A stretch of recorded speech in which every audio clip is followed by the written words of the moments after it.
গাড়ি কেনার আগে একটু সতর্কতা। কিরকম? যেমন ধরেন যে আমরা সব গাড়ি কিন্তু কিনতে পারি, বাজারে অনেক গাড়ির দাম আছে যে ফ্যাসিলিটিস গুলোর দিক দিয়ে অনেক হাই, মানে অনেক অ্যাডভান্স, অনেক ফিচার্স আছে, ইঞ্জিন অনেক ভালো, অনেক স্মুথ। দেখা গেল 1800 সিসির ইঞ্জিন, 1680 সিসির ইঞ্জিন, 1600 সিসির ইঞ্জিন, যেমন ভিস্তা, টয়োটা রিং ভিস্তা গাড়িগুলো কিন্তু অনেক লাক্সারিয়াস। বাট টয়োটা ক্রাউনও আছে, অনেক ক্ষেত্রে টয়োটা ক্রাউন অনেক আগের মডেল অনেক কম দামে ছেড়ে দেয়, যেখানে সেম ইয়ারের অনেক টয়োটা করোলার দাম দেখা যায় যে তার চেয়ে বেশি। কিন্তু আপনি কি কখনো ভেবে দেখেছেন যে দামগুলো এত কম কেন? দামগুলো একটা কম হওয়ার মেইন কারণ হইতেছে সিসি। বাংলাদেশে এই যে টয়োটা ভিস্তা, এটা হলো রিং ভিস্তা বলে, এই গাড়িটা দেখেন কত সুন্দর, সবকিছু আছে আপনার। ইঞ্জিন বলেন, ইঞ্জিন পাওয়ারফুল ইঞ্জিন, তারপর আপনার এসি বলেন, ডোরস, ইন্টেরিয়র্স সবকিছু খুব সুন্দর। বাট তাদের ঝামেলাটা হইতেছে এক জায়গায়, সেটা হইতেছে সিসি। বাংলাদেশে 1500 সিসি পর্যন্ত একটা নির্দিষ্ট অ্যামাউন্ট পর্যন্ত ট্যাক্স নাই, ইয়ারলি ট্যাক্স। বাট আপনি যদি 1500 সিসির উপরে যান তাহলে ইয়ারলি ট্যাক্স অনেক বেড়ে যায়। আমি আপনাকে একটা চার্ট দেখাই। চার্টটা হইতেছে এখানে দেখেন, বাংলাদেশের ক্ষেত্রে যেটা দেখানো হয়েছে, এই আপ টু আপনার 1500 সিসি, এখানে আপনার 25,000 টাকা আপনার ইয়ারলি ট্যাক্স দেওয়া লাগে। ইয়ারলি ট্যাক্স হইতেছে 25,000 টাকা, যেটা ছিল 15,000 টাকা, সেটা হয়ে গেছে 25,000 টাকা। আর আপনার যদি 1501 সিসি হয়, মানে 1500 ধরেন 1510 সিসিও হয়, আপনার ইয়ারলি ট্যাক্স দেওয়া লাগবে 50,000 টাকা, আপনার প্রায় দ্বিগুণ। আপনার যদি 2000 সিসি থেকে যদি আপনার 2500 সিসি পর্যন্ত 2001 সিসি হয়, ধরেন আপনার 2400 সিসি হয়, আপনার ট্যাক্স দিতে হবে আরো 25,000 টাকা, তার মানে 75,000 টাকা। এরপর যদি 2501 সিসি থেকে 3000 সিসি আপ টু 3000 সিসি পর্যন্ত হয়, তাহলে আপনার ট্যাক্স দিতে হবে 1,25,000 টাকা। হ্যাঁ, গেল।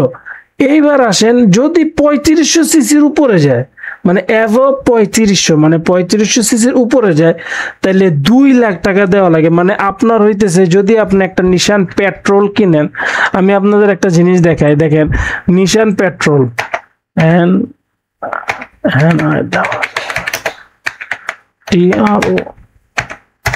নিশান পেট্রোল, এই গাড়িটা দেখেন, এই দেখেন এই গাড়িটা আপনার, এই যে দেখেন কি সুইট গাড়ি, এটা 10 লাখ টাকা চাইছে। এই ব্যাটা এটা 10 লাখে জীবনে বেচতে পারবে না। এই গাড়িটা যদি 1 বছর আপনি ফালায়ও রাখেন, তাহলে আপনার 2 লাখ টাকা ট্যাক্স দেওয়া লাগবে, মানে সে পয়সা থেকে আপনার 2 লাখ টাকার ট্যাক্স নিবে। তারপর আপনি এই যে নিশান পেট্রোল, এই গাড়িটা কি খারাপ? এই গাড়িটা কত সুন্দর গাড়ি, এই যে 6 লাখ টাকা, 6,50,000 টাকা, এত কমে বেচতেছেন। এই গাড়ির চাকাটা 4টা চাকা বেচলে তো আপনার 5-7 লাখ টাকা চলে আসে। এখানে এইটা চাকা বেচে দিতেছে আপনার 6 লাখ, মানে এটা কথার কথা বললাম আর কি। এই বডি যদি কেজি ধরে বেচলেও তো 6,50,000 টাকা বেশি। কিন্তু কেন বেচে দিতেছে? মূল কারণ যদি আপনি সার্চ করতে যান তাহলে পারবেন এটা সিসি। এটা সিসি হলো প্রায় আপনার 4000 সিসির উপরে, ম্যাক্সিমাম নিশান পেট্রোল 4000 সিসির উপরে, কিন্তু তারা এগুলো এত কমে বিক্রি করে দেয় কেন? মেইন কারণ হইতেছে এই ট্যাক্স, আপনার হিউজ পরিমাণ ট্যাক্স, মানে 2 লাখ টাকা তাদের ট্যাক্স দেওয়া লাগে যদি আপনি গাড়িটা ফালায়ও রাখেন। এখন আসেন এই যে আমি এই পাজেরোটাতেই আসি, এই পাজেরোটার দাম চাইছে 10 লাখ টাকা, কিন্তু পাজেরো কিন্তু 5 লাখ 6 লাখ টাকা, মানে 20 লাখ 30 লাখ টাকার নিচে কোনো পাজেরো নাই। কিন্তু এটার দাম এরকম কেন? V6 একটা ইঞ্জিন, এটার দাম এরকম হইতেছে। দেখেন এটা সিসি কত, 3000 সিসি, তার মানে এটা কোথায় কোন সেগমেন্টে পড়ে গেল? 3000 সিসি পড়ে গেল আপনার এই যে 1,25,000 টাকা আপনার ট্যাক্স দেওয়া লাগবে। মানে গাড়িটা যদি আপনি ফালায় রাখেন, আপনি যদি কোনো কাজও না করেন, তাহলে 1,25,000 টাকা আপনার এটা ট্যাক্স দেওয়া লাগবে। তো এই গাড়িটা কে কিনবে? এই জন্য আপনাদেরকে গাড়ি কেনার আগে একটু সচেতন থাকতে হবে যে আমার গাড়ির পিছনে মেইনটেনেন্স কস্ট আছে, আমার গাড়ির পিছনে আরও অনেক কস্ট আছে, যেসব কস্টগুলোর পরে আমার ট্যাক্সে চিন্তা করতে হবে। এই গাড়িগুলোর কিন্তু অনেক কস্টলি গাড়ি, এগুলো দেখা যায় সুন্দর গাড়ি, ফ্যামিলির জন্য ইমোশন পরে নিয়ে নিতে পারেন, কিন্তু পরবর্তীতে আপনার এটার জন্য ট্যাক্স টানতে হবে।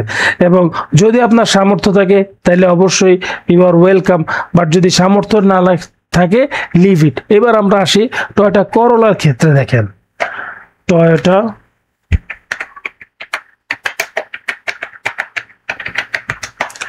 আমরা রিং ভিস্তা দেখছি, এবার টয়োটা করোলার ক্ষেত্রে আপনি দেখে সেকেন্ড হ্যান্ড গাড়িগুলো, এই যে এইটা 10 লাখ টাকায় বিক্রি করতেছে।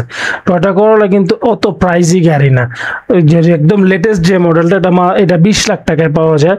টয়োটা করোলার মানে রিকন্ডিশন আপনি যদি চান এটা 20 লাখ টাকায় কিনতে পারবেন, কিন্তু যদি আপনি সেকেন্ড হ্যান্ড কিনতে চান তাহলে এটা 10 লাখ টাকায় কিনতে পারবেন। তো 10 লাখ টাকায় এই টয়োটা করোলা কিনলে আপনার লাভটা কোন দিকে?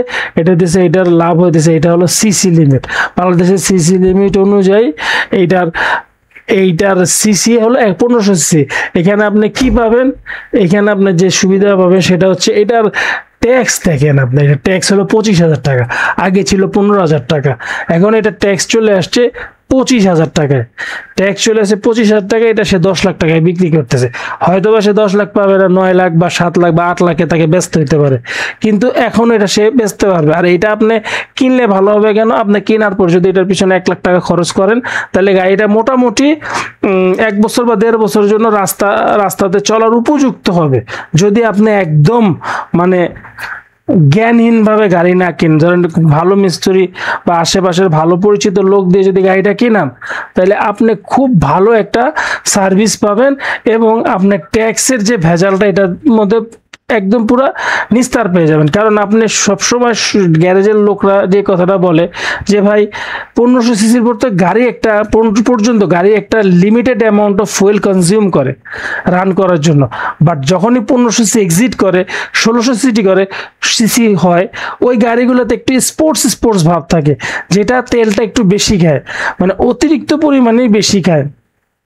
যে জন্য আপনার টয়োটা করোলা বা 1500 সিসির গাড়িগুলা, যেমন আপনি ভেজেলো 115 সিসি সেগমেন্টের গাড়ি, আপনার একটা এসইউভি লুকসওয়ালা গাড়ি, কিন্তু ওইটার তেল কনজিউমশন ওটা 1500 সিসি হওয়ার কারণে আপনার ইয়ারলি ট্যাক্সটা কম।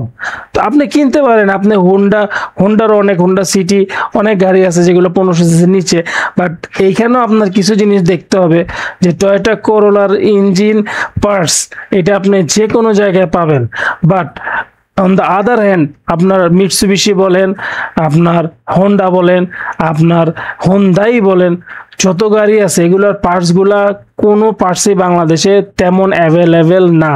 অনেকে যুক্তির খাতে বলবে না মিৎসুবিশিতে পাওয়া যায়, কিন্তু আপনি মিৎসুবিশি গাড়ির কাজ করাতে চান আর টয়োটার গাড়ির কাজ করাতে চান, সেম কাজে হিউজ পরিমাণে আপনি ডিফারেন্স পাবেন।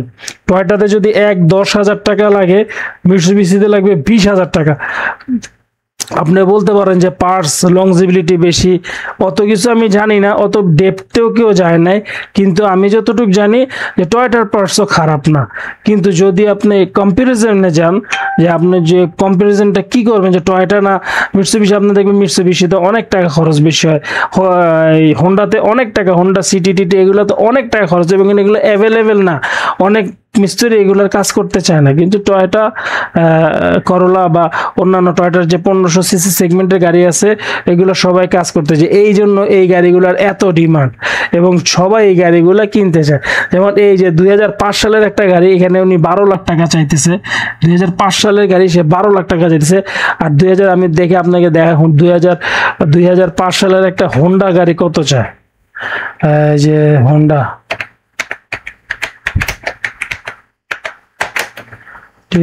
2005 দেখেন, আমি হোন্ডা সিটি 2005 দেখেন, হোন্ডা সিটি 2002 4 লাখ টাকা চাইতেছে।